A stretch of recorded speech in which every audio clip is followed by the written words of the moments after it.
আমাকে তো বিয়ে করতে আর দেবে না, শুধু ওকে একবারই বিয়ে করতে দেয়।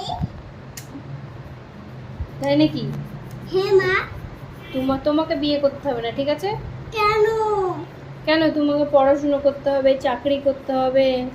না মা, আমি সেই কথাটাই বলছি। কোন কথাটা বলছো তুমি? ওই কথাটাই। কোনটা? ওয়াটার। ওয়াটার? তুমি কি করছো এখন? ড্রয়িং করছো? হ্যাঁ মা। খুব সুন্দর হচ্ছে, মন দিয়ে করো, ঠিক আছে? তুমি বড় হয়ে কি হতে চাও? এরোপ্লেন লোক। কি লোক? এরোপ্লেন লোক। এরোপ্লেন লোক? হ্যাঁ, যে আমরা দুজনে এরোপ্লেন চালাবো। আচ্ছা, বলছি এরোপ্লেন লোকটা কি জিনিস? জানি না। পাইলট? হ্যাঁ, পাইলট। ও, পাইলট হতে চাও তুমি? হ্যাঁ। ও, এরোপ্লেন লোক। আচ্ছা আচ্ছা, ঠিক আছে, তুমি এখন কাজ